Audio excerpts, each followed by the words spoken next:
The prolonged drought across northern Kenya has hit the region hard on two fronts. That's right. Communities living there have not only lost their livestock and livelihoods to the biting drought, but for thousands of learners, it has also dashed their hopes and their dreams of getting an education. And for the girls, the situation is much more dire, with some as young as 10 years old being sold off in exchange for livestock. Mary Muoki visited Wajir County and has more in this story on Citizen Planet. This empty kraal is a source of great pain for the residents of Badada location in Wajir County. It's a sad reminder of how their fortunes have changed for the worst. In the past, kraals like these were a great source of pride and security for families, but not so anymore. 5 failed rain seasons wiped out their livestock. These tattered manyatas, a physical symbol of their tattered dreams. But an empty kraal means the focus of many fathers and heads of family in Wajir has shifted from livestock into devising ways of filling it up once again. And that puts a target on many underage school-going girls who are being pulled out of school and sold off in droves. Because we know that these children actually deserve to be in school, and that as much as times may be biting really, there's no need really for that, those negative coping mechanisms. There's no need for them to actually drop. So part of the initiatives that we're actually doing under the gender protection are exactly that, just sensitizing the communities on the need for protection, especially for the school-going girls. Asha and Abshir are child brides. Although not related, their destinies are woven together by a story of pain. Asha was pulled out of school and sold off to an old man in exchange for a herd of cattle. She was only 13 years and was hopeful of joining high school and later pursuing her dream of being a nurse. However, when a 75-year-old man asked for her hand in marriage, her father jumped at the opportunity. To him, it was a double blessing. Her bride price would restock his empty kraal, and marrying her off meant he didn't have to spend more money sending her to school. Wakati tumefanya KCP, baba yangu ameniambia hakuna pesa ya kupeleka shule, acha kijana kuingia harusi tupate mtoto. Baba yangu ndiye amenipatia, sasa tumeingia harusi. Wakati tumepata watoto, ya kijana ya kwanza, msichana ya kwanza, sasa ameniwaachilia. Due to her young age, her husband soon abandoned her after she had her first child, accusing her of being too incompetent to run a home. In this community where unwed mothers are considered outcasts, she was forced to find a place to live because the family wouldn't accept her back. She lives in this rundown house with Bashir, another child bride who was befallen by the same fate. Nilikuwa nikatoka kwa class 7 nikaingia harusi nikapata mtoto. Leo mtu tumekosana sasa, tunawachana. A stone throw away is Buna Primary School. We meet Bisharo, not her real name. She knows all too well how fortunate she is to be in school. Her timid nature belies the trauma she is yet to recover from. At only 10 years old, her father sold her off to a 65-year-old man in exchange for 20,000 Kenyan shillings. Luckily for her, her mother raised the alarm and rescued her from becoming yet another sad statistic. Father is an old person, an issue called Shago. He doesn't stay with us. The father insisted she should get married. Hiyo story walien tukapeleka chief akapeleka kwa polisi, alafu wakarescue huyo mtoto ndo akapelekwa shule. That caused a rift in her parents' marriage, and they now live separately.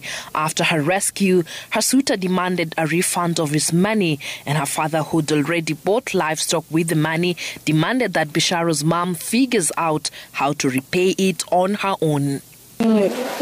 Kona class 3, baba yangu amenitolea shule, ameenda badia, ameanza kunipea mtu. Mimi nimekataa. Hiyo mzee unataka kunioa ni mimi na watoto wanatoshana na mimi. Sasa after msichana wamekataa msichana aolewe, wamesema warudishiwe pesa yao. So wamechanga, mama na familia yake wamechanga pesa, wakarudishia watu pesa yao. Sadly, this is a common tale in this area. Stories of underage girls pulled out of school and sold to the highest bidder.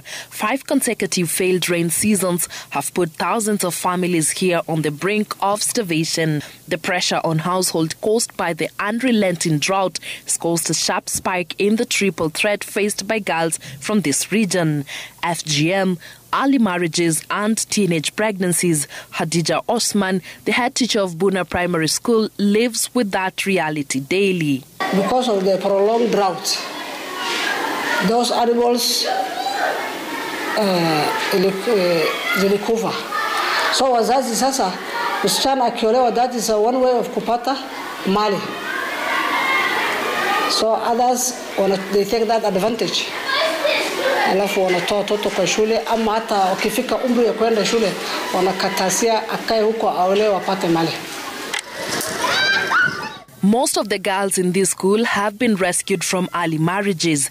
Their subdued demeanors indicative of the horrors they faced and escaped at a very tender age. The head teacher Hadija has locked horns several times with men here for intervening and alerting authorities whenever a young school-going girl is forced into early marriage.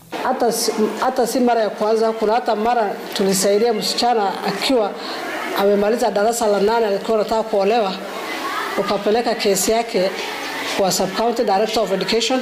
Tena sasa kuna wawili wengine darasa la 3, wale wawili naye walikuwa wanataka kuolewa, lakini tukaingilia kati. Tulipopata hiyo information tukarudisha kwa shule, wanasoma. Hasa moja hata anakaa na mimi head teacher ili nimsaidie. A rapid gender and needs analysis conducted by Plan International in the region last year points a worrying picture for the girl child. The study sought to assess the level of gender variability among male and female populations and reveals glaring differences in how drought has affected each gender. 61.5% of the respondents confirmed their children were attending school before the drought. The number of girls out of school was more at 13.9% compared to only 9.3% of boys not attending school. Since the drought, 51.1% of parents reported that their children were not attending school. The number of girls out of school increased to 14.3%.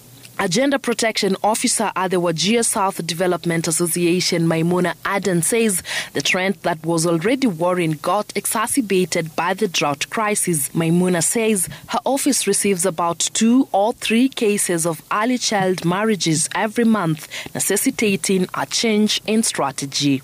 Early marriage is a big problem within the society we are in. We are implementing activities at 4 target sites.